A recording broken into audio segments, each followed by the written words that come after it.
السلام علیکم ورحمۃ اللہ وبرکاتہ۔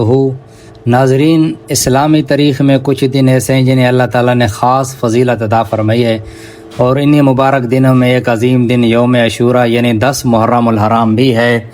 یہ وہ دن ہے جس نے تاریخ اسلام میں حق اور باطل کے درمیان ایک ایسی لکیر کھینچ دی جو قیامت تک باقی رہے گی۔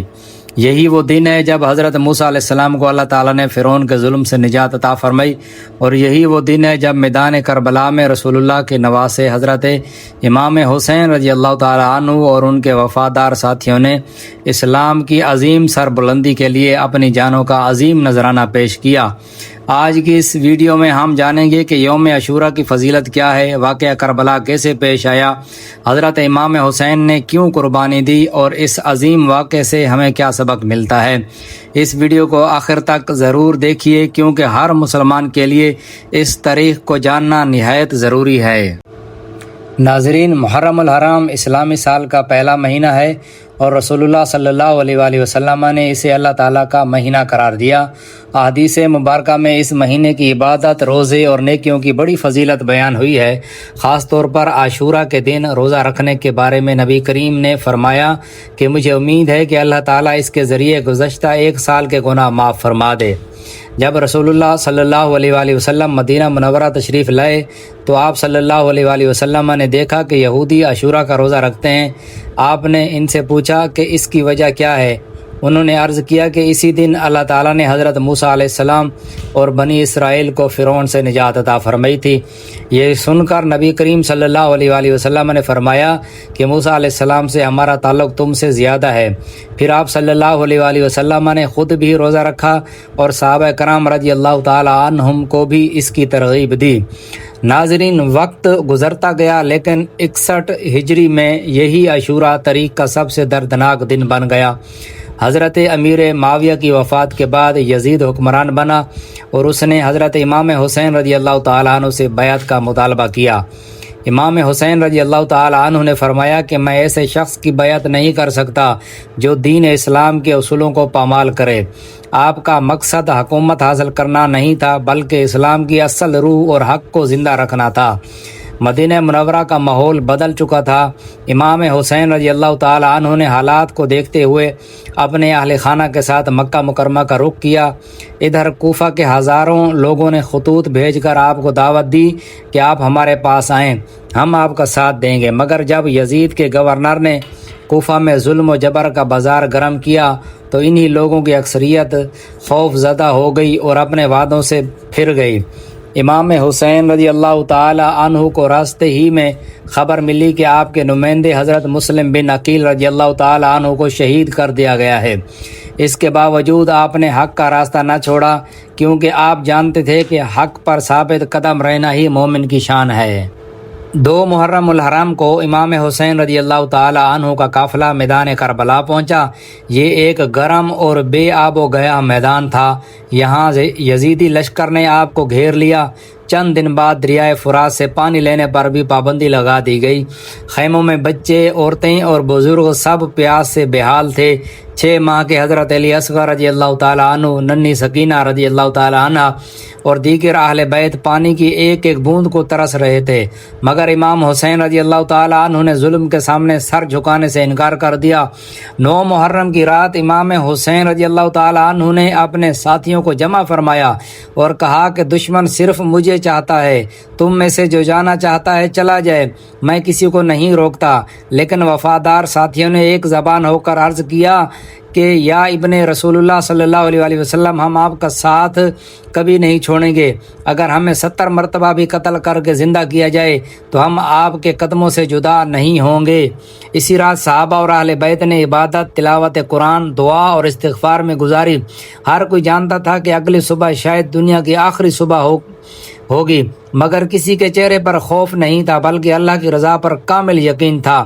10 محرم کی صبح طلوع ہوئی، نماز فجر ادا کی گئی۔ امام حسین رضی اللہ تعالی عنہ نے اپنے ساتھیوں کو صبر، تقوی اور ثابت قدمی کی نصیحت فرمائی۔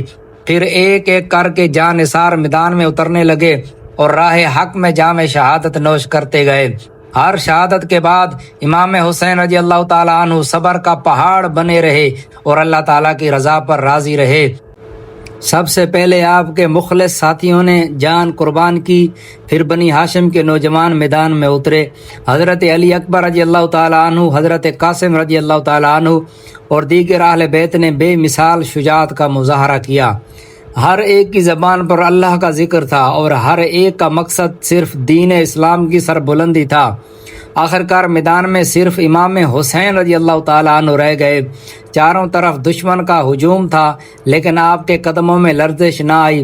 آپ نے آخری مرتبہ دشمن کو نصیحت کی کہ ظلم سے باز آ جاؤ، مگر کسی نے حق کی آواز نہ سنی۔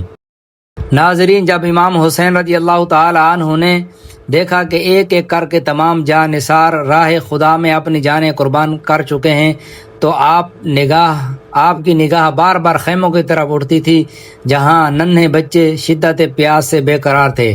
حضرت سکینہ رضی اللہ تعالی عنہا کے خشک ہونٹ، اہل بیت کی خواتین کی بے بسی اور معصوم بچوں کی سسکیاں ہر درد مند دل کو رلا دینے کے لیے کافی تھیں۔ ایسے میں حضرت عباس علمدار رضی اللہ تعالی عنہ نے اپنے بھائی اور اپنے آقا امام حسین رضی اللہ تعالی عنہ سے اجازت طلب کی کہ انہیں پانی لانے کی اجازت دی جائے۔ امام حسین رضی اللہ تعالی عنہ نے اجازت مرحمت فرمائی۔ حضرت عباس رضی اللہ تعالی عنہ بے مثال شجاعت کے ساتھ دریائے فرات کی طرف بڑھے۔ دشمن کی صفیں چیرتے ہوئے آپ دریا تک پہنچ گئے۔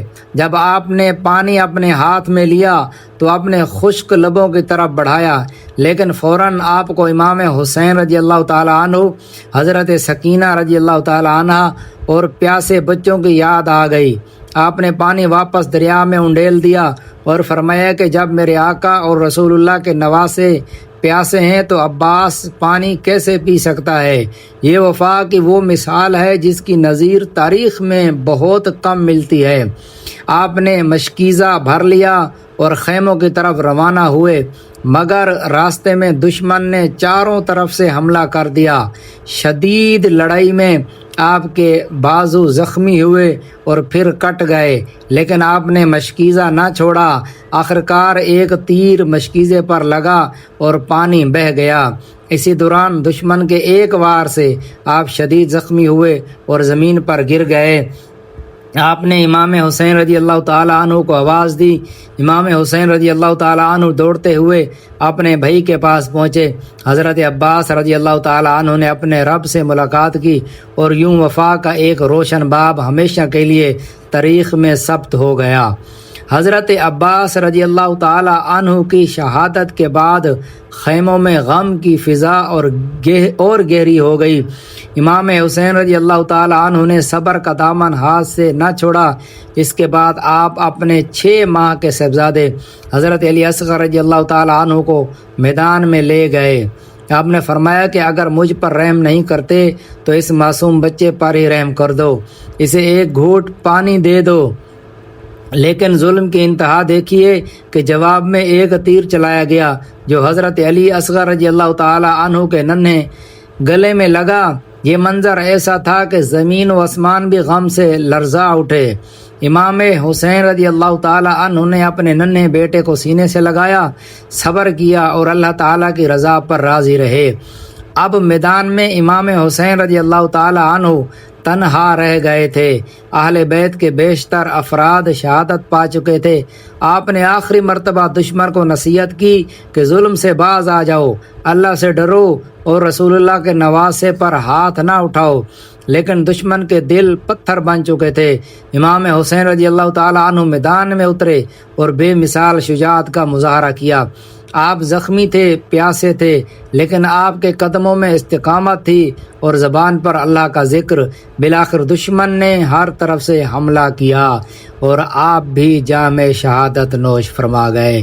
انا للہ و انا الیہ راجعون۔ امام حسین رضی اللہ تعالی عنہ کی شہادت کے بعد اہل بیت کے خیموں میں قیامت کا منظر تھا۔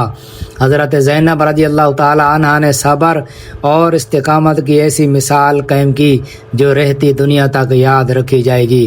اس عظیم خاندان نے ہر تکلیف برداشت کی مگر حق کا راستہ نہ چھوڑا۔ ناظرین، واقعہ کربلا ہمیں صرف غم نہیں دیتا بلکہ عظیم اسباق بھی دیتا ہے۔ یہ ہمیں سکھاتا ہے کہ مسلمان کو ہمیشہ حق کا ساتھ دینا چاہیے، خواہ اس کے لیے کتنی ہی بڑی قربانی کیوں نہ دینی پڑے۔ ظلم کے سامنے خاموش رہنا ایمان کی شان نہیں، بلکہ حق پر ثابت قدم رہنا ہی کامیابی ہے۔ امام حسین رضی اللہ تعالی عنہ نے یہ ثابت کر دیا کہ عزت کی زندگی ظلم کے ساتھ نہیں بلکہ اللہ کی اطاعت میں ہے۔ یوم عاشوراء ہمیں صبر، استقامت، قربانی، وفاداری اور اللہ تعالیٰ پر کامل بھروسے کا درس دیتا ہے۔ حضرت عباس ہمیں وفا سکھاتے ہیں۔ حضرت علی اصغر کی قربانی معصومیت کی یاد دلاتی ہے۔ حضرت زینب رضی اللہ تعالیٰ عنہ صبر کا عظیم نمونہ پیش کرتی ہیں، اور امام حسین رضی اللہ تعالیٰ عنہ ہمیں سکھاتے ہیں کہ حق کبھی مٹتا نہیں، چاہے باطل وقتی طور پر غالب نظر آئے۔ آج ضرورت اس بات کی ہے کہ ہم واقعہ کربلا کو صرف ایک تاریخی واقعہ سمجھ کر نہ پڑھیں، بلکہ اس کے پیغام کو اپنی عملی زندگی میں بھی نافذ کریں۔ سچ بولیں، انصاف کریں، کسی پر ظلم نہ کریں، حقوق العباد ادا کریں اور ہمیشہ اللہ اور اس کے رسول کی تعلیمات پر عمل کریں۔ یہی کربلا کا اصل پیغام ہے، اور یہی امام حسین رضی اللہ تعالی عنہ کی قربانی کا مقصد تھا۔ اللہ تعالی ہمیں اہل بیت اطہار سے سچی محبت کرنے، ان کے نقش قدم پر چلنے کی اور دین اسلام کی صحیح تعلیمات پر عمل کرنے کی توفیق عطا فرمائے، آمین۔ ناظرین، ویڈیو اچھی لگی تو لائک کریں، شیئر کریں اور چینل کو سبسکرائب کریں۔ کمنٹ باکس میں اللہ تعالیٰ کے 99 ناموں میں سے ایک نام ضرور ٹائپ کریں۔ اگلی ویڈیو تک کے لیے اجازت دیجیے، اللہ حافظ۔